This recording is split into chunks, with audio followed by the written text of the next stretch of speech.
The classical period is the rise of phalanx warfare. It's the domination of the Greek military throughout the Mediterranean for hundreds of years.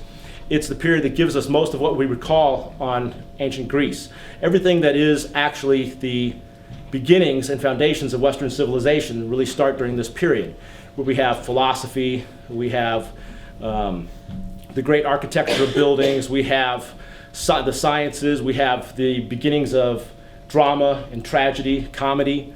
We have the great works, all the great books and literature during that period. All the thinking, the foundational materials of Western civilization come from this classical period. And why is study or knowledge of the Hoplite, the warriors of this time, crucial? It's crucial because it could be very well argued that without them, none of those things would have flourished, thus giving us Western civilization. Because in its infancy, during the 5th century BC, the Persian hegemony was encroaching upon Europe, and with the Persian invasions of Greece, those infant institutions very well could have been snuffed out. And Western civilization as we know it today would not have existed without the bravery and courage and sacrifice of the various Hoplite warriors during that time. With the battles of the first and second Persian invasions in 490, 480, 479 BC at Marathon, Thermopylae, Plataea, and Mycale. Now this classical period goes on until about 338 BC at the Battle of Chaeronea, when Philip II of Macedon finally conquers the Greeks and unifies them under Macedonian domination. And then we have the beginning of the Hellenistic period. The Hellenistic period goes from 338 BC, the Battle of Chaeronea, until about 168 BC at the Battle of Pydna. During the Hellenistic period is where we have Alexander the Great and the conquest of Persia. We have, after Alexander's death, we have the splitting up of his empire to the successor states with the Seleucids, the Antipater, Ptolemy in Egypt. So we have this time period. And warfare changes slightly, but it's still basically the same premise, but there are some innovations in warfare during this time. The adoption of the Macedonian phalanx over the Hoplite phalanx, which basically was characterized by a much longer spear and some other ingenious changes at the time. So this goes until about 168 BC at the Battle of Pydna, when the Macedonian phalanx was finally devastated by the Roman maniples.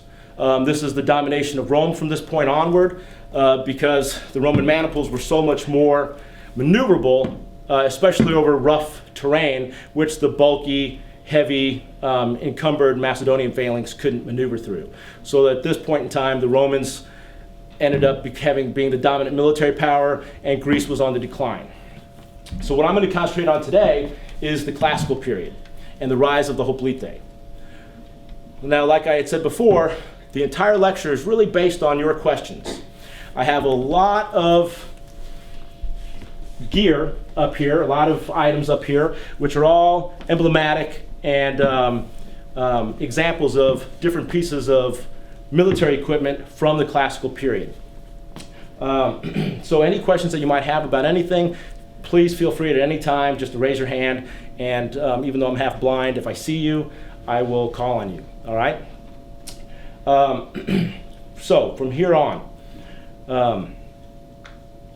what is a hoplite? The name derives from the Greek word, and my Greek linguists in here, feel free to correct me on my butchered pronunciation, from the word hoplon, okay, which means basically shield, okay, shield device or armor. And you can see several examples of hoplons up here, of different shields. These particular hoplons are called aspide, or singularly an aspis, which is the standard Greek shield. The smaller ones here aren't really authentically sized. Therefore, what we'll try to do later on if we have the room and the time.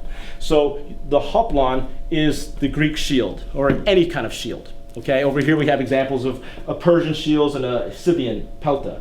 So a soldier who carries a shield into battle is a hoplite, a man-at-arms. And when he has all of his equipment with him, when he has his armor, he dons his spolos.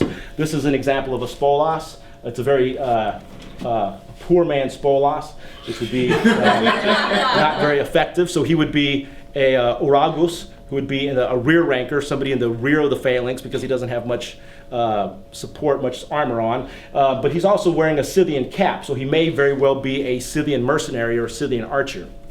Okay?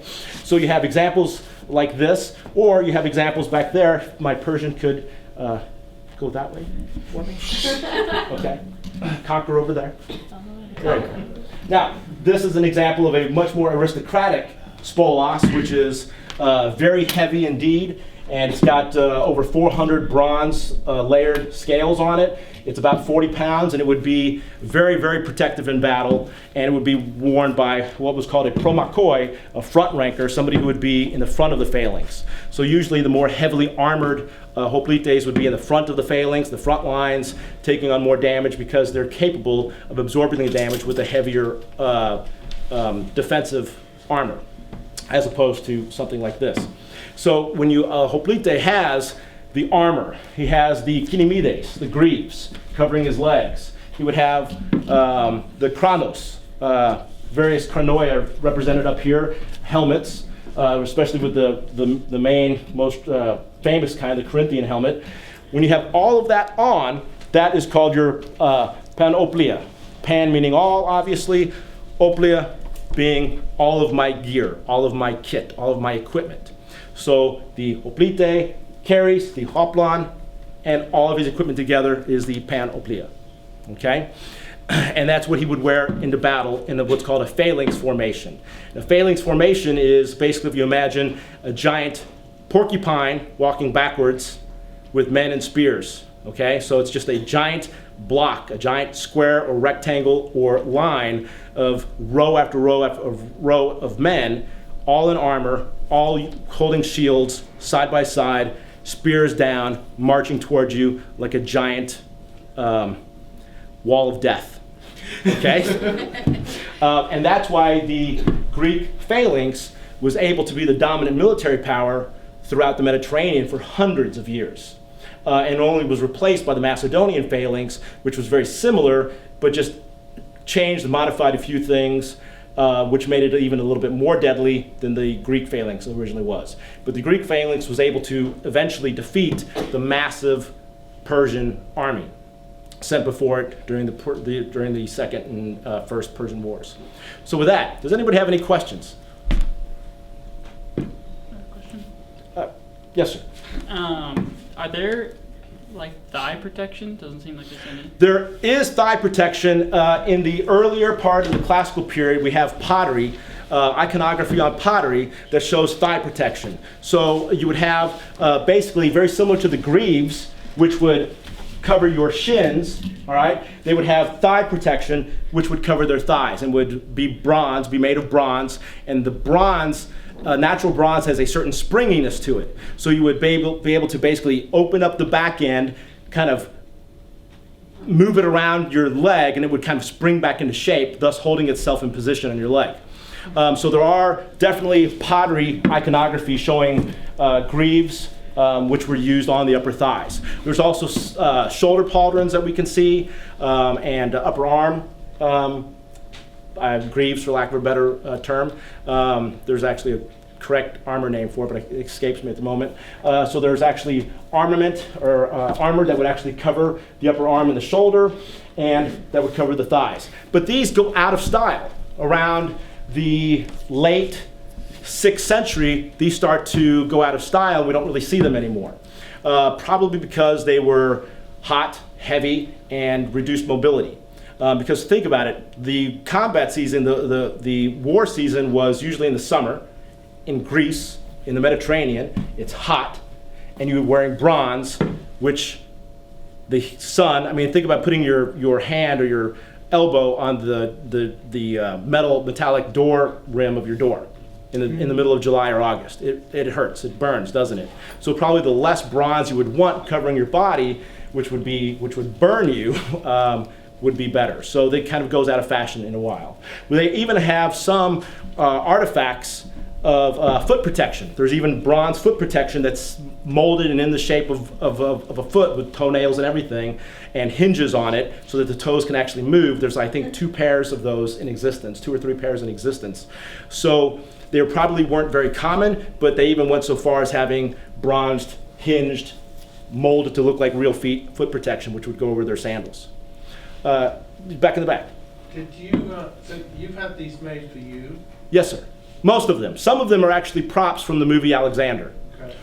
Yeah, what he's wearing is actually a prop from the movie Alexander. The Phrygian and Boeotian helmets are actually from the movie Alexander. My Pitassos is from the movie Alexander, and a few other things. But the spoli, the white one over there and the red one, were both handmade. They're one of a kinds, authentically reproduced. My question is, were all these warriors responsible to acquire their own hopla, or was there a central place that was manufacturing them for them?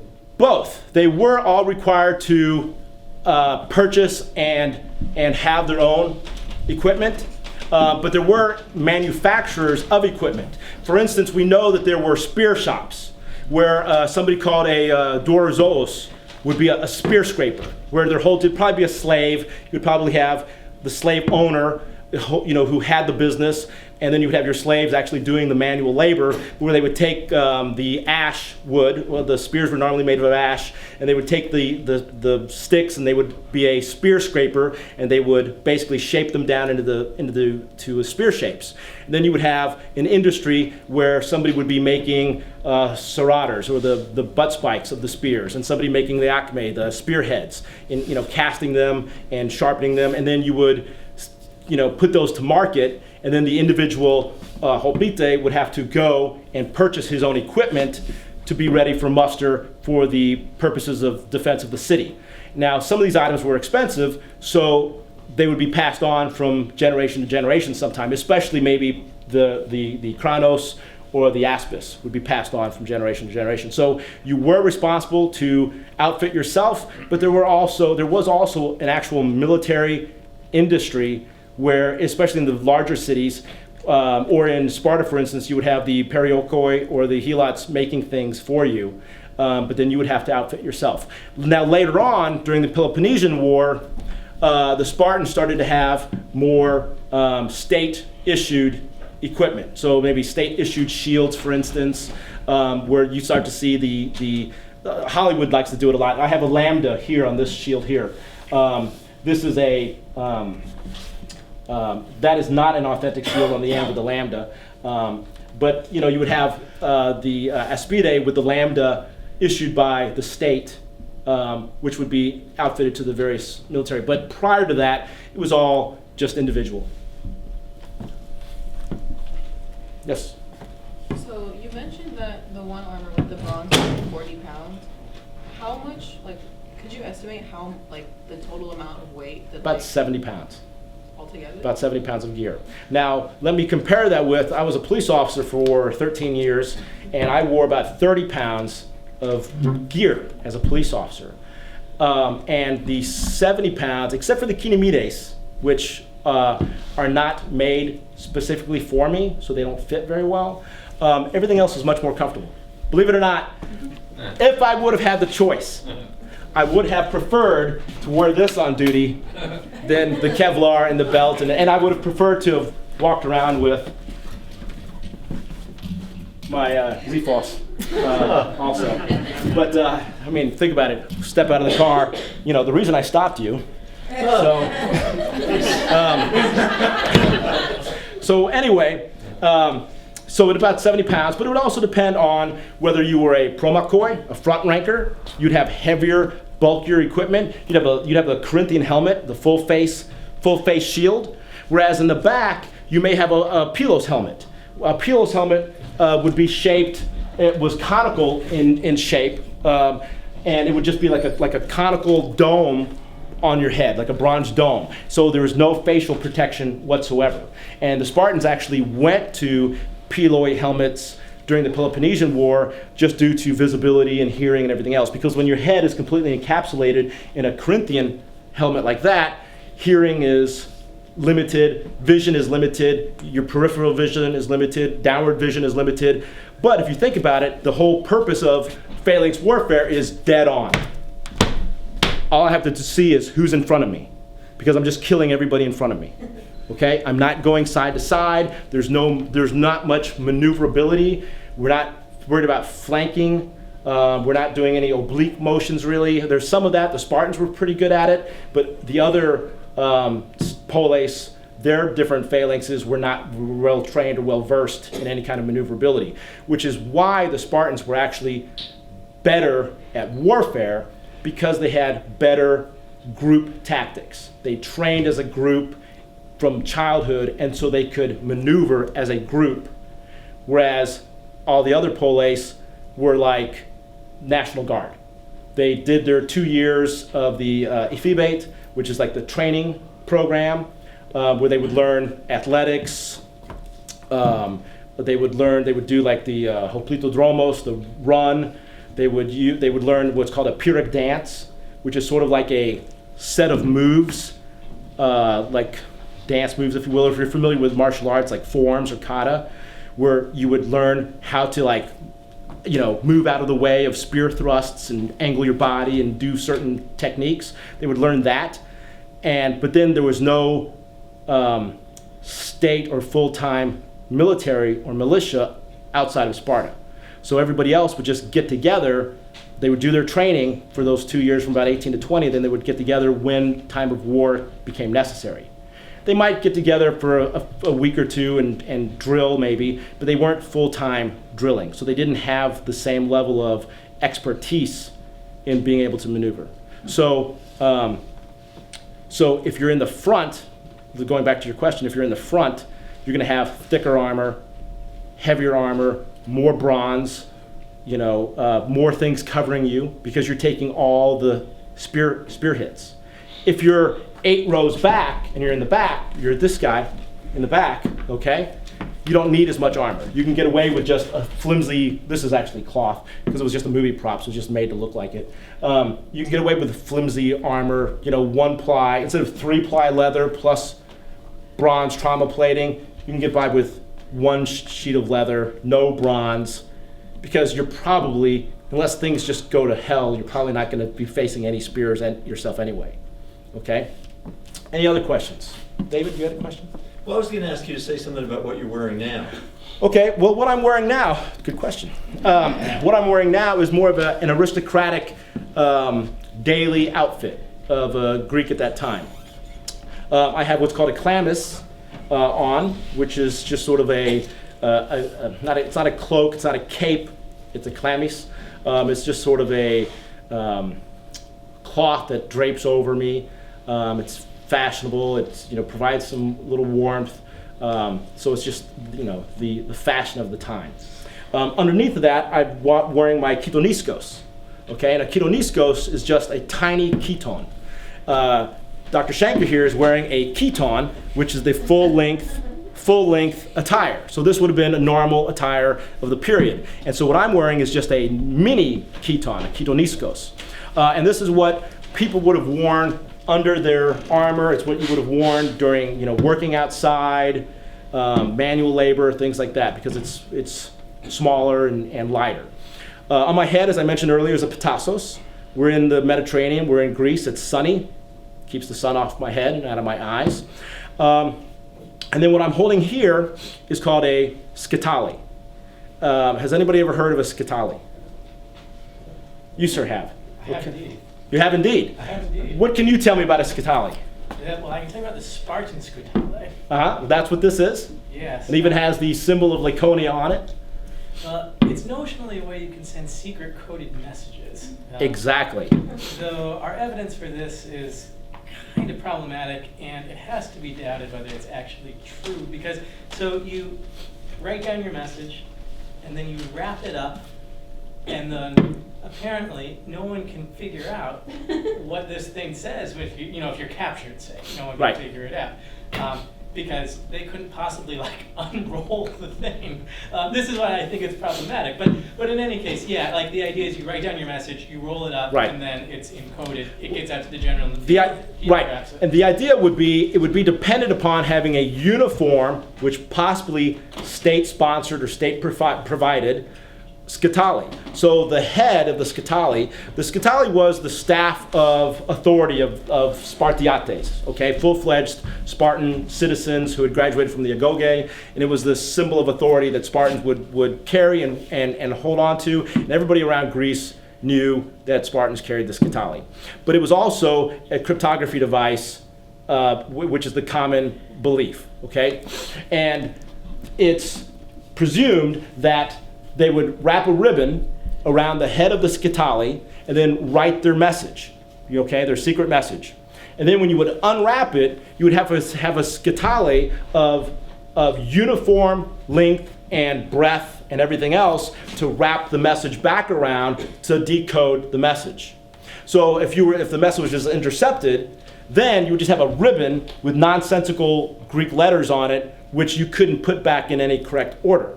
Okay, unless you had the same size, same breadth, same length, same depth Scutali. So it would lead me to believe that the Scutali would have to be a uniform, possibly state-sponsored device, because one, it was partially a military device, almost as if wearing some sort of military insignia denoting that you are a Spartan authority.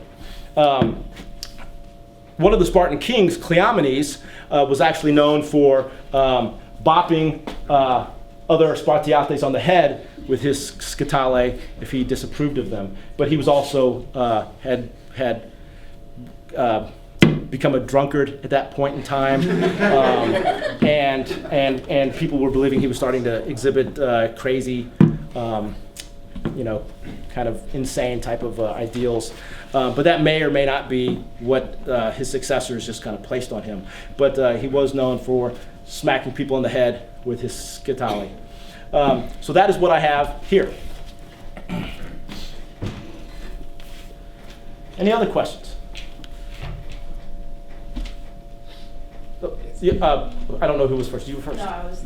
Okay, you first, sir.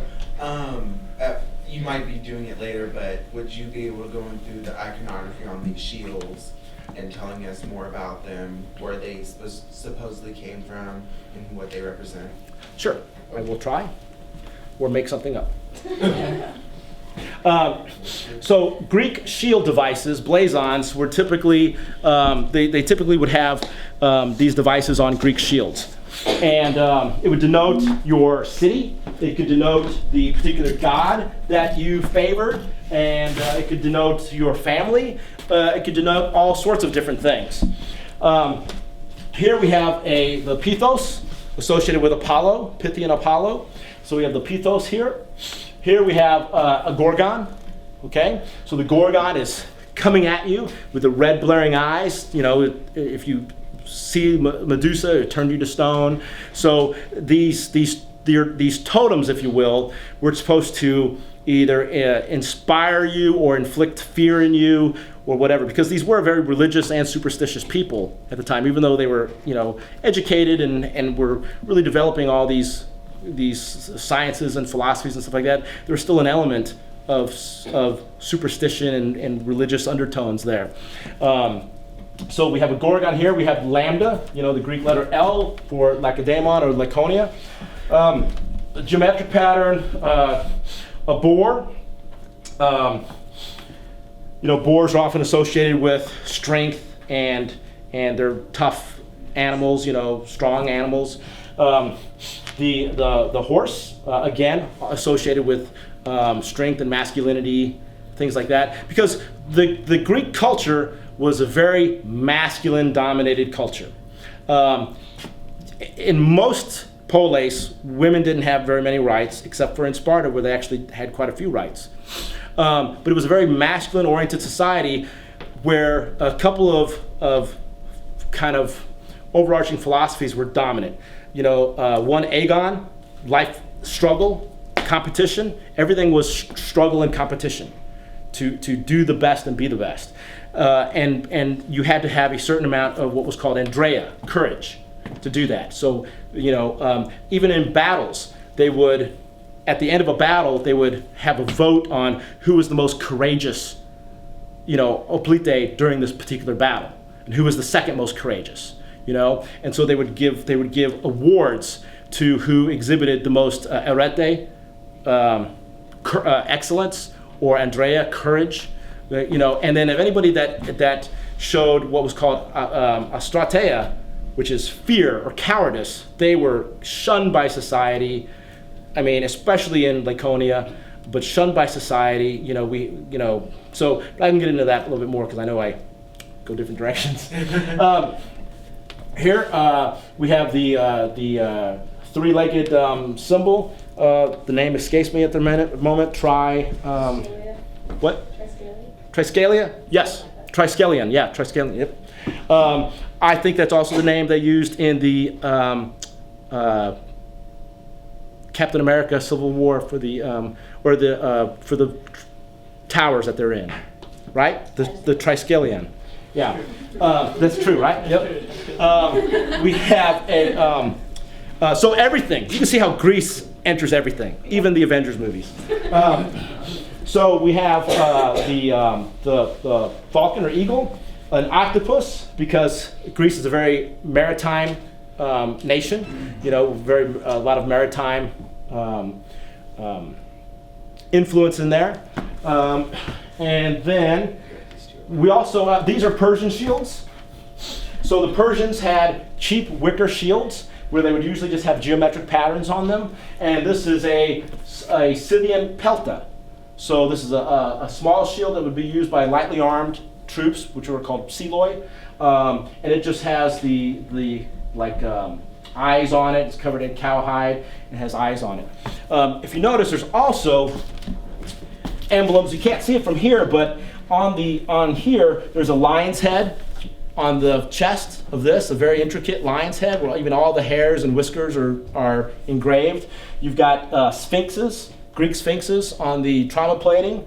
I have papyrus and lotus plants up here because I'm actually Egyptian by ethnicity, and so I wanted to give a little nod to my Egyptian background on my spolis. So there is some papyrus and lotus here. On the back is Sekhmet, which is the Egyptian goddess of war.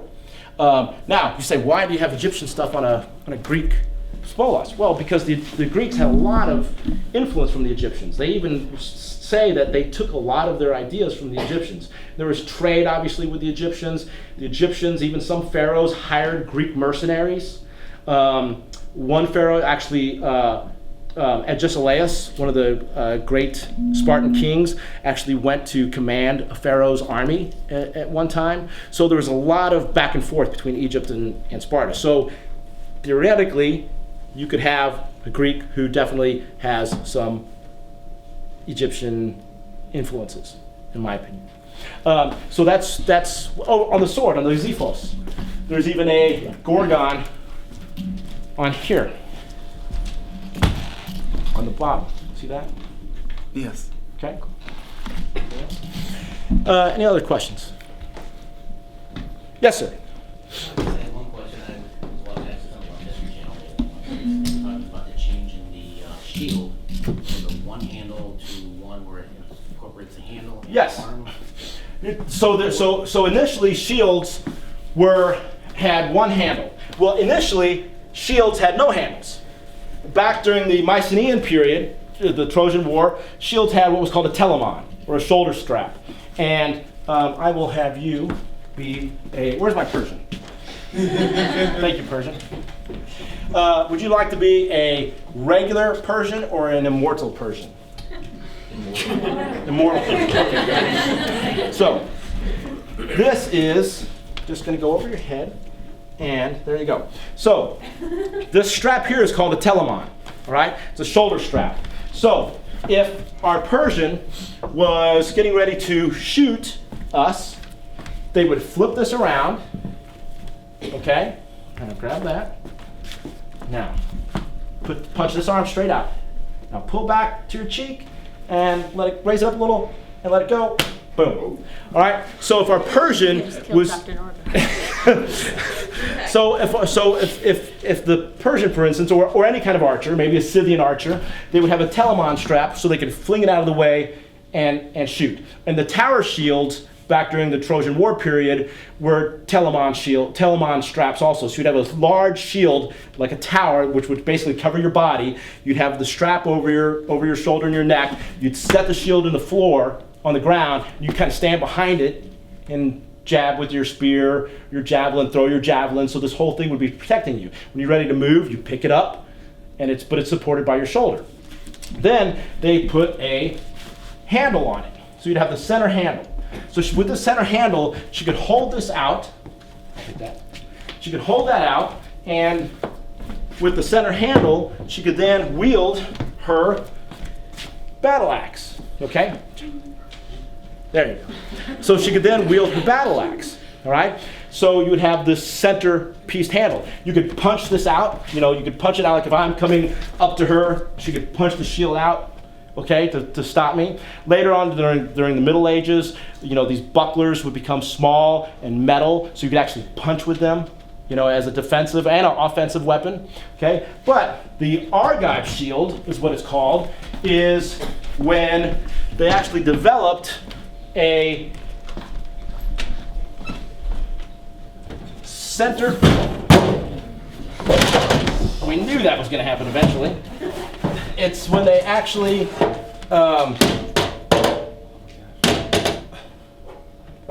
there we go. Is that one safe? Good. It's when they actually developed a center porpax. Okay? So the porpax is where your left arm, uniformly would go through the porpax like this. And then you have the antalabe, which is the handhold. Okay? So this gives the shield greater stability, and it gives the shield greater coverage over the body. Also, you can increase the size of the shield, and the shield, even if my arm changes position, the protection of the shield doesn't change. So if I was using this one, if she was holding the center one, now move your arm sideways. See how the silhouette of the shield changes the protective area? So with this one, it doesn't change. Okay, it's also more stable. If somebody were to grab it, try to pull on it, it's not going to go anywhere. It's literally on my forearm. Okay, so that's where we get the Argive shield.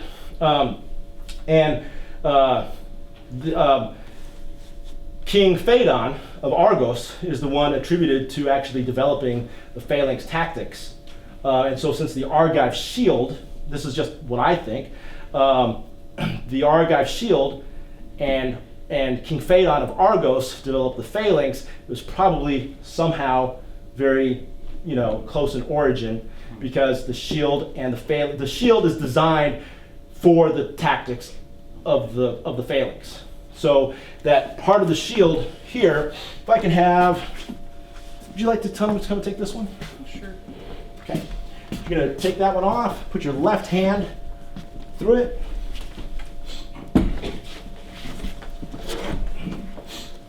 Okay. Now, if we are to the front, okay, we're making a shield wall like this, right? All right. So that nobody can penetrate coming toward us, okay? And you can see that our bodies are mostly covered except from the knee down, where I would have my kinemides, my greaves, all right? And we'd have our helmets up here. But if you go from the back, now part of the shield, if he encroaches in toward me, you can see that he's getting double protection from part of his shield and my shield, okay? And I even think that there's a vestigial telemon strap on the inside of this, okay? And can you grab with your left hand? Can you kind of grab that? See if you can here? This way. See if you can kind of with your left hand. If that's long enough for you to grab. Kind of. If it was a little bit longer. There's no evidence of this. It's just from me doing this so many times and seeing these vestigial straps here, knowing there has to be a functional purpose for this. It's not just decorative. I think that if he was holding on to that with his other hand, it'd have to be a little bit longer, that it creates much more stability in this shield wall. so that nobody can push through and break our line. Okay, because breaking your line and getting an entrance or a hole is where you destroy a phalanx. Okay, that's what I think. Also, something else about it is if you see the straps, it reminds me of the Spartan adage of itani epitas, with this or upon this. So that's what, according to Plutarch, Spartan mothers would tell their sons as they would go off to war. They would say, itani epitas, with this or upon this. Okay, which means you either come back victoriously holding your shield, or you come back dead on your shield. Okay? Now, how would that functionally work?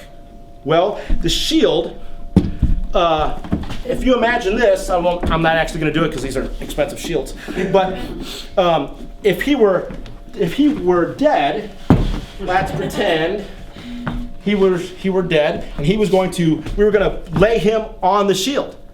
Itani epitas, with this or upon this. He is upon this. He's on it. It's as a litter, as an actual litter. Okay? Then his friends are going to grab the straps of the telemon, and then we're going to, there'd be another one on that side, and we're going to hoist him up and carry him off the battlefield. Okay? So it actually seems to have a logical functional purpose. Okay? Which I don't think anybody really thinks about, but I thought about it. So that's, hopefully that answers some of your question. How much does that weigh, that shield? I know, I picked it up before. Who would like to come down and see how much the shield weighs? Sir, you want to come over? See how much it weighs? Or? Yeah, just put your arm through there. Oh, I'll do that. Okay. Okay. Okay. Oh, yeah. Is this what a normal shield would weigh? Or, Yeah, that's about what a normal shield would weigh. Okay. Yeah. Okay. Now, if you see there's a lip on here, when he gets tired, that lip can rest on his shoulder. Especially if he's got the big shoulder pauldrons. Let me have you scoot over the side. Especially, these are called epomides, these shoulder pauldrons. So that can actually sit nicely on top of your shoulder if you need to rest for a moment, or if you're marching or something.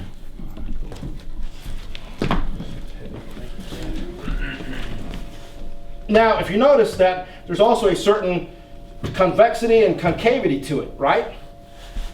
That is so that when you're in line, you're all sitting here, pretend like you have a shield. Okay, have a shield. We're all pushing forward, right? Pushing forward, right? Pushing forward. Okay? If I have all these people behind me, pushing me into him, and then he's got an entire army in front of him pushing this way, then I'm getting smushed, basically trampled. So I have to have space just for basic, just for the basic expansion and contraction of my ribs. So if I'm here and I'm being sandwiched in between him and the next person is behind me pushing me into him, don't move anywhere. If the next person is pushing me into him, I have to have some space. If this was flat like her shield, and wood, not wicker, because the wicker would just bust. But if this was flat and wood and bronze, I'd be up against it like being trampled on. But it has this concavity to it, so my body can be inside, and I still have enough room for actual expansion and compression to breathe. So I can actually be in a giant, smashed group of armored men and not suffocate.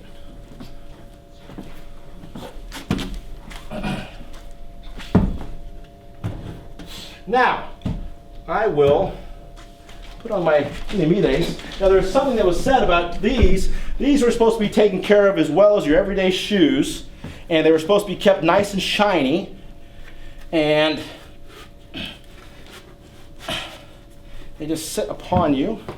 You always have to make sure that you put them on first, because, okay, so now I have this level of protection on my thighs, okay? Now if I were going to put my spolos on, I will show you. Dr. Shanker, would you mind helping me with this? Just since you've done it before. Would anybody like to come and see what this actually weighs? I'm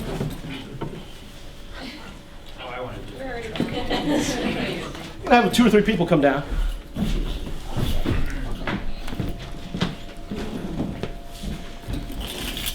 It's got some weight to it. Oh yeah, it's pretty good, huh? Imagine wearing that all day long In the heat. in the heat. Oh, wow. Yeah, I don't know. that's about 40. That's about 40 pounds or so. Oh, wow, yeah. Yeah, that's That'll do it. That'll do it. Okay.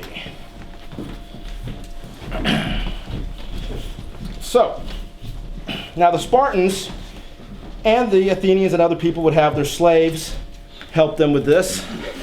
So they would have good helots. Doulos et me.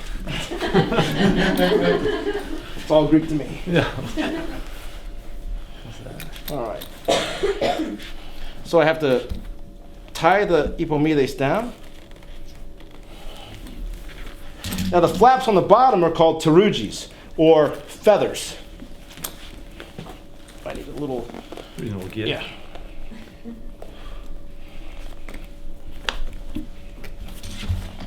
There we go. Good. All right. Now if you'd like to Yep. hit the those. Remember the top one goes to the top, bottom Yep. one goes to the bottom. Yep. Trying to get there. Nice and tight. I feel like Scarlett O'Hara. Yeah. I'm gonna wrench here. Almost got it. There we go. Okay, we got the bottom one. Yeah, I'm gonna get it. So the flaps down here, the terugis, are designed to protect the groin, and we know that the groin was one of the harshest places to be hit in antiquity. Can you come over here and pull those sleeves out slightly so it looks better? All right, there we go. Yeah, in the literature, I mean, even as back as to Homer's Iliad, there's several mentions of being struck in the groin, and that their face turns white, and they're as they sink to their knees, you know. So we know that was a vulnerable point of contact, because you can't have anything really armored here because you'd have no movement in your legs. So we have the terugis that kind of cover this area. Now from the thorax up, I'm pretty well protected. I mean, this is really good. I mean, you're gonna be very hard pressed to hurt me under this, okay?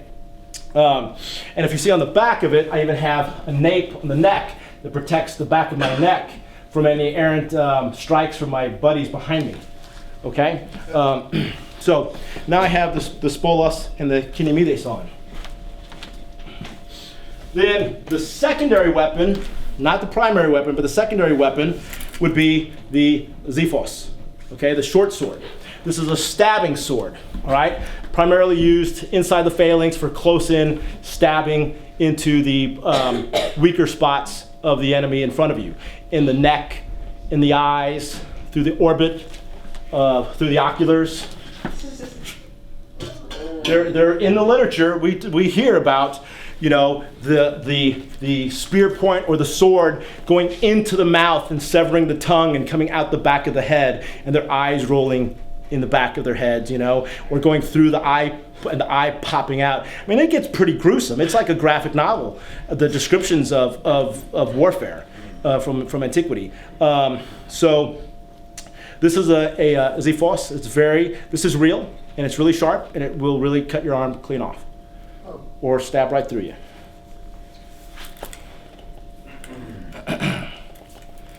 Would you mind? I want this just to go over the neck piece Yes. and under my arm. Thank you. A little bit more there. Thank you. So it's on the back. Yeah, behind the It's neck behind the thing. neck? Great, thank you. Okay, so the short sword would be right here. So if I need to go, I can just grab it and pull, all right? And then I would have my shield. Any particular shield you like? Gorgon.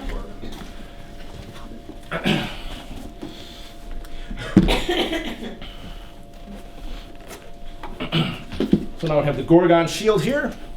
Okay, one last bit, actually two last bits. The main weapon of the Hoplite and a Phalanx would be the 8-foot dory.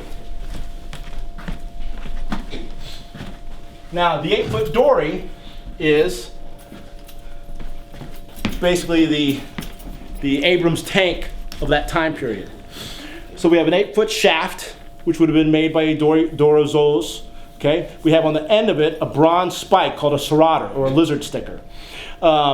This is basically, it's bronze because iron would corrode if you were to put it in the ground. So when you were bivouacking or whatever, you would jab this into the ground and hold it there. It would just, be standing up in the dirt and the mud. So you don't want iron, which is going to corrode and rust. So you have bronze, which is more non-corrosive. Then the tip, the acme, is a razor sharp iron spearhead. I have tested this on cow carcasses, and it goes right through it like butter. There's virtually no effort whatsoever needed to drive this through 5 or more inches of cow ribs. And that is much more substantial than a human. So realistically, this could penetrate 2 to 3 people, unarmed. It could realistically penetrate. Yeah, if anybody, volunteers. If anybody was unarmored, this could realistically penetrate through 3 abdomens. Now bone, rib or something, or femur might stop it, but this is sinister. And this was the weapon that was used for hundreds of years in Phalanx warfare. Imagine having this. Who would like to come and just lightly tap the tip? Anybody? Anybody? Lightly tap the tip. Okay. Oh, yeah. Yeah. Okay. Anybody else?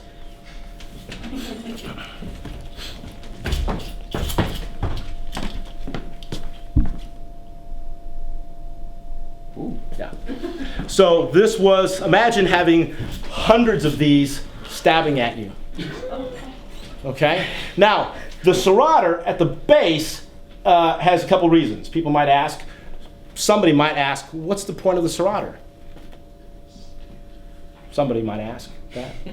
What's the point of the serrater? Oh, the point is a good question. The point of the serrater is that it acts as a counterbalance to the spear. Okay, so it has a functional purpose there. It acts as a counterbalance. 2, it acts as the sticking point, like I mentioned earlier. But 3, if the dory were to be snapped, and we know from the accounts of Marathon and Plataea that the Persians could snap the ends of the spears. So if the spears were snapped, you could flip it around, and you would still have this mean little bronze spear point that you could still jab at people. Okay. The last thing it was used for was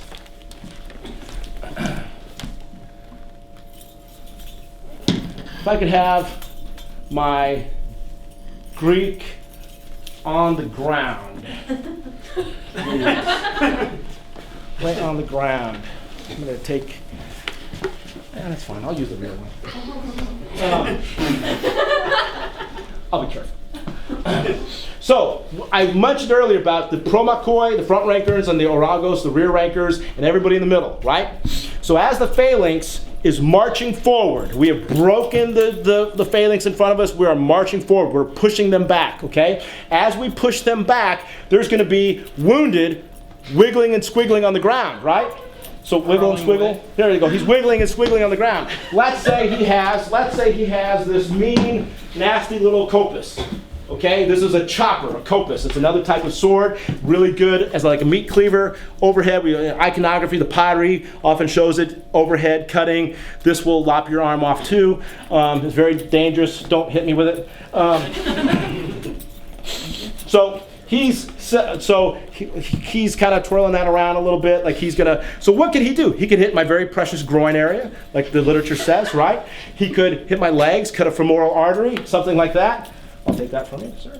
Okay. So you can see how dangerous it is, leaving him squiggling on the floor, right? So as the rear rankers pass by, as they're marching, because they're not engaged in the actual combat. in front. As they pass by with the Sarauter, they're gigging these people and killing them as they move on so that they're no longer a threat or a danger. And there's even artifact armor, bronze armor, like the bronze Thrakos there, with the squared holes in them, which would indicate that the pressure of these things coming through. So you can go ahead and come up. So that's what the Sarauter was also used for basically killing the wounded or maimed enemy on the ground, so they'd no longer be a threat to molest you as you march forward. Okay? So show us the spear, how you hold it, overhand, underhand. Various different ways to hold it. Let me go grab I'll use this one. So the pottery shows all kinds of different. Can you just hold that up front for me? Thank you. The pottery shows all kinds of different ways. There's underhand, overhand, different things. I think that not a whole lot of room here. I think an overhand position works best because you have very fine agility with it. You have a good strong thrust. Basically, your thrusting arm is acting like a punch.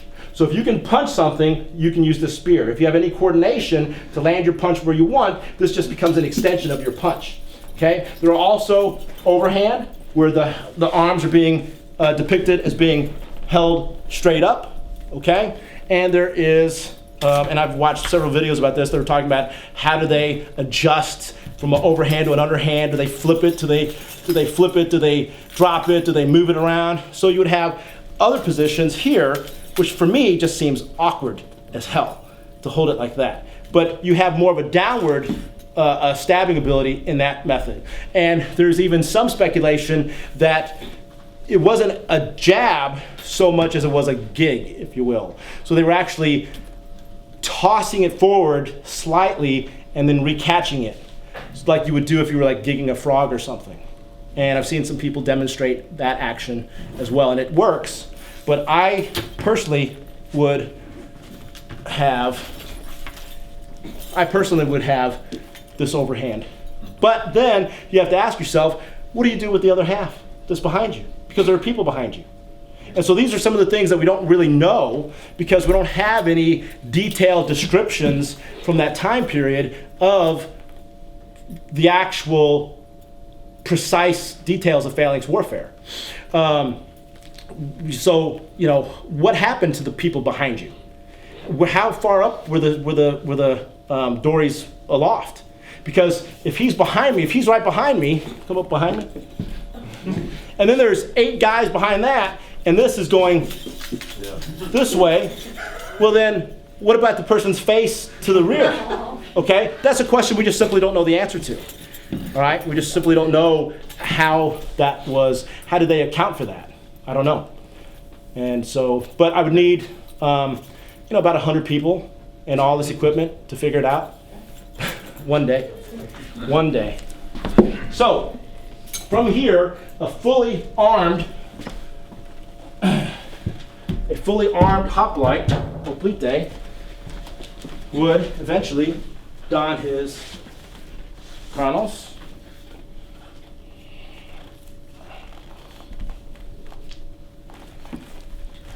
And his aspis.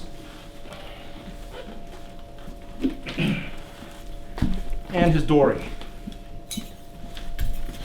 And this is what you would have seen standing at the gates of Thermopylae, standing at the beach of Marathon, standing on the plains of Plataea, standing on the ships of Salamis.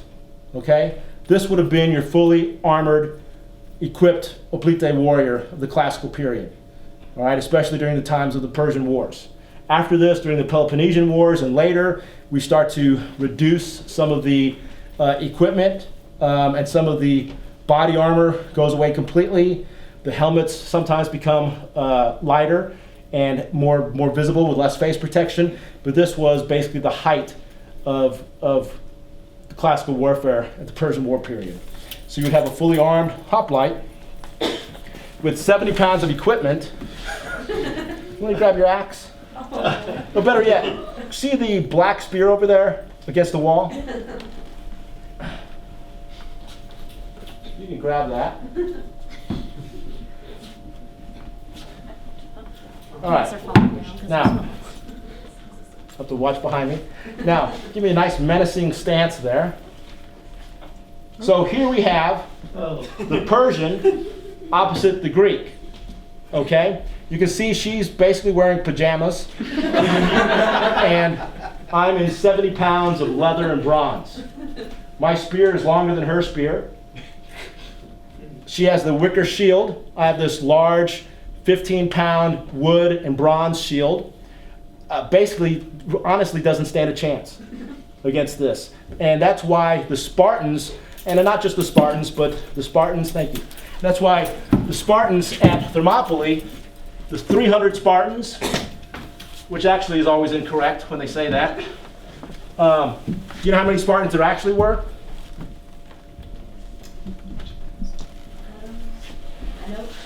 Does anybody know how many Spartans there actually were? 301. Don't forget the king. So it was actually the 300 Hippaeus and King Leonidas, along with his most trusted lieutenant, Dionysius. After Dionysius, the two brothers, Alpheus and Meron, who were considered the second bravest of Dionysius. And then we had Pentites, the messenger, who was sent to Thessaly to deliver a message and thus missed the battle. And so when he returned to Thermopylae, the battle had already taken place and his comrades were decimated. And so he committed suicide in despair. And then you have the two Spartiates who contracted this blindness, some sort of infection of their eyes, and they both went blind, Eurotas and Aristodemos. And Eurotas made his helot guide him into battle. And so even though blind, he still had his helot guide him into battle, and he still fought in the battle and died along with his comrades. Even though Leonidas had ordered Eurotas and Aristodemos to go back to Sparta. But Eurotas didn't obey the command and still fought and died. Aristodemos obeyed the king's command and went back to Sparta.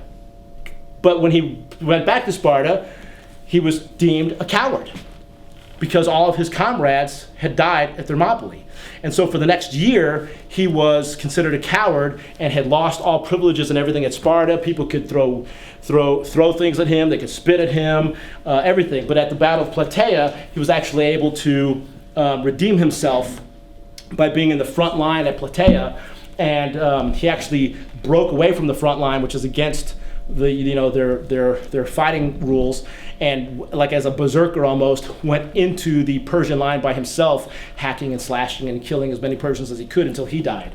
So they admitted, yes, Aristodemos reclaimed or redeemed his bravery and his courage, but he ignored the primary principle of Spartan warfare by maintaining the integrity of the phalanx and the line. So you would have had the 301 Spartans at Thermopylae, plus their 700 Thespian allies, with Demophilus as the leader and Dithyrambos as being considered the most brave of all of the Thespians. And then they had the other Greek contingent allies, which were later dismissed once Leonidas learned that Ephialtes, the traitor, had showed the Persians the goat tracks to lead around the pass. Okay, so those limited amount of Greeks were able to fend off, according to Herodotus, like 1 million people. That's probably an exaggeration, but probably realistically, possibly 200,000. Some people say less. Some people say, well, that's more realistic. So, and at Plataea, you had 30,000 Spartans and allies, along with the Athenians and other Greeks, which accounted for beat a much more massive Persian army under Mardonius at Plataea. At Marathon, you had 10,000 Athenians plus 1,000 Plataeans against 25,000 Persians. And at that battle, the Athenians only lost 192 men. 192 Athenians were killed at at Marathon, whereas estimated 6,400 Persians were massacred on the beach. Now Marathon was the first invasion of Greece by Xerxes. And it was in 490 BC when the Persian fleet invaded Attica at the Marathon beach in response to the Athenians aiding the Ionians against the rebellion against the Persians in Asia Minor. So they wanted to teach the Athenians a lesson. So they landed their forces on the beach. The Athenians sent an envoy to Sparta to ask for assistance. So a runner named Phidippides ran roughly 150 miles or so in 2 days to Sparta to ask for help with the invasion of Marathon.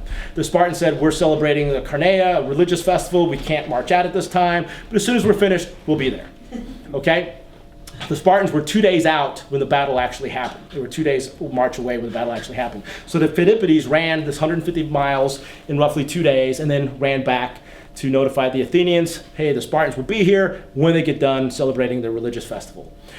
Then there's another tradition of somebody, probably the same person, but this time calling him Philippides. So it might be that it's just a translation error or something, because why would you have a Phidippides running and a Philippides running? I don't know. So it might very well be the same person who then ran, presumably, back to Athens, 26 miles back to Athens to tell the Athenians of the victory at Marathon. And what had happened at Marathon is that the Persian fleet had decided that in the morning they were going to disembark and sail around the peninsula to attack Athens, and they were going to leave a force on the beach. A Hellene who was conscripted by the Persians had broken the lines early in the morning to come over to tell the Athenians of this plan. So the Athenians were like, uh-oh, what do we do? We have to engage the Persians. We can't wait any longer for the Spartans, because if we wait, the majority of the fleet is going to sail around and actually attack and sack Athens. Yes, if anybody would like to come up and check out the equipment, or if you have any other final questions, please ask, and I will try to answer. But let's give him a round of applause now.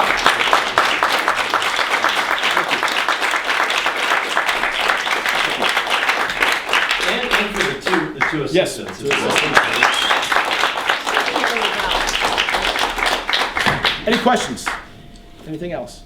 Anybody want to come down and see anything? Maybe if you see something up close, you might have further questions. I'm curious, did the Greeks ever throw a weapon? I mean, Yes. This thing was for jabbing. But Right. So the heavy spear was an infantry weapon for jabbing. They did have a javelin, which was the norm in warfare for a long, long time. In the Iliad, we know the javelins, they were commonly thrown. The heroes. See, it's not phalanx warfare at that time. It's dueling, basically. You had massed armies. The masses would engage and everybody just fighting each other. But you had heroic dueling, right? And so the heroes would come up to each other and they would cast their 2 or 3 javelins at each other, and then they would converge and meet and fight with swords or longer spears. So they did have javelins, which were small. Now, the Hoplites didn't use javelins. In the Archaic period, they did, because we have pottery that shows Hoplites marching into battle with 2 or 3 spears in their hands. So it's believed that at that point in time, they would, as they closed with the enemy, they would cast 2 or 3 javelins as missile weapons first before they actually engaged. And then when they would actually engage with the heavy spear and the secondary weapon, the sword, if something happened to the spear. And of course the javelin was used in athletics and the Olympics and everything else. Almost all of the Olympic events were military, had their roots in military prowess. So yeah, they did have javelins. Because the Romans went that direction, right? The Romans went with a pilum. Yeah, pilum. Yeah, Latinus can say it better than I can. It's a bigger weapon, a longer weapon. But It's a longer weapon, so it's like a big needle. Yeah. So like a big needle with a wooden end. And the wooden end is what you would hold, and you would throw it. Now the needle is malleable, right? So when it hit the person or hit their shield, it would bend, thus making it, you couldn't pull it out, and now it's encumbering you, and you can't really maneuver or move very well. So it was an ingenious innovation. Yeah. Any other questions? Yes, sir. Did the Greeks also have something that would bend? Because I was thinking, the downside of using a javelin, of course, if it doesn't bend, the other side can pick it up and use it against. Right. No, not that anything that we're aware of. You No. want to one-use javelins. Yeah, they had the javelins, they had the spears, they did have axes and things like that. They had the swords, especially the two main types of swords, the Copas and the Xiphos. The Greeks didn't like bow and arrows. Now, there's some mention of it in the Iliad and things like that, more in the Archaic period. But when we get to the point of heavy infantry, the Phalanx, archery is considered, the arrow is considered womanly. Okay? It's considered cowardly. It's considered, the Greeks even referred to as the Persians as shooting their spindles. A spindle like a woman with her needles. They called them their spindles. And so it was really looked down upon because a man with Andrea, courage, masculinity, is going to be right up in your face, right? He's going to be chest to chest. Terteos, who was a Spartan general and songwriter, who made all these martial songs for the Spartans, he said that you'll be foot to foot, chest to chest, shield to shield, forehead to forehead. And that's how you fight as a man. A woman, no offense, a woman will stand far away from you like a coward and throw their spindles at you. Okay, now remember, this is a very masculine-oriented society based on, bravery and all these other things. However, interestingly enough, there was a story after Cleomenes, the one who liked to hit you on the head with his Castile. Cleomenes fought against Argos, and he marched his the Spartan army. First he got to the river that separated Laconia and the territory of the Argolid, and they did the Diapateria, which is like the religious rites, to see if they had the proper omens from the gods that would give them permission to cross the river, and they were denied. The gods didn't give them favorable omens, so he couldn't cross the river, so he marched down to the sea, built rafts, sailed up, bypassing the river, then invaded the lands of Argos. Then they engaged in a battle with the Argive army, okay? And they were able to rout the army and push them all into a sacred grove. And while they were in the sacred grove, after beating them, Cleomenes had some prisoners, and he learned the names of several of the Hoplites from Argos in the sacred grove. So he started calling their names out. Whatever, somebody give me a Greek name. Anybody? Diacopolis. Your ransom has been paid. Come out. Okay, and so he would come out. But then when he came out, they slit his throat. Then he would call somebody else. Anybody else have another Greek name? What? Philippos, your ransom has been paid. So Philippos would come out. Hey, my ransom's paid. Cut his throat. Okay? So finally, after so many people had come out, one of the Argive soldiers in the grove was able to climb a tree and look out and see, oh my God, these people aren't having their ransom paid, they're being executed. So no other Argives came out. So Cleomenes, frustrated, had the Helots place wood around the sacred grove and burned it, killing about 6,000 Argive soldiers, which basically destroyed the strength of Argos at that time, the fruit of their army. And then he wanted to march on this actual city. When he got to the city, a famous female poetess named Telesilla, who made songs and poems that inspired the Argive people, had marshaled everybody to arms. So it was the women. The women, having learned that 6,000 of their men had been burned to death and butchered, and that their army had been lost, they donned the equipment that was left in the home, they donned the equipment that was left in the temples, and they showed up on the city walls in armor, with shields and helmets and spears.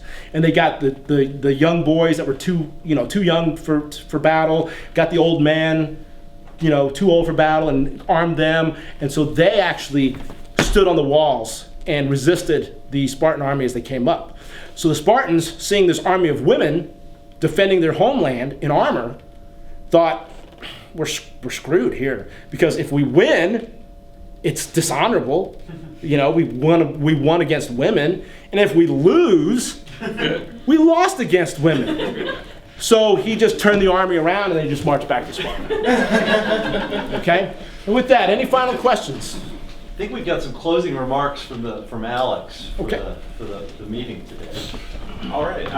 Thank you all for being able to come to MOCA today for morning and afternoon sessions and all that. So please find me after the meeting and introduce yourself. And I will be accepting any donations that you have for MOCA, because we all know nothing is free. And we appreciate you being here, all the traveling that you may have done, and all of the questions you've been asking. We just appreciate your time today. So thank you so much for being here.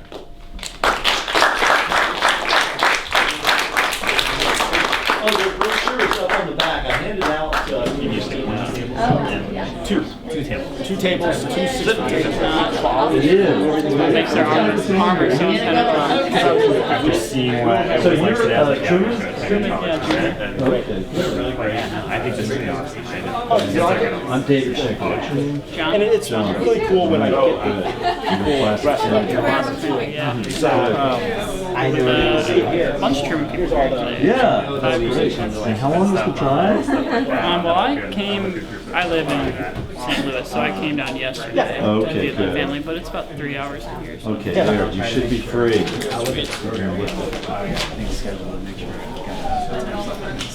oh, okay. Yeah, if you see, and I went an hour and a half, and I Just gonna use the. I could easily go another hour. And I would go mine too. Where did she go? She went back home. She actually surprised me. Oh, I see. Right. Well, it's really good of you to come up here. Yeah, this was great. Yeah, it's a nice gathering. It's a large group, but we tend to have some split between St. Louis in the east and then Kansas City in the Yeah, that's we're fine. right in the middle, so Kansas City. Cool. Well, I appreciate it. Thank you. Hey, thank you. And hey, thank you for letting me know too. Week or two.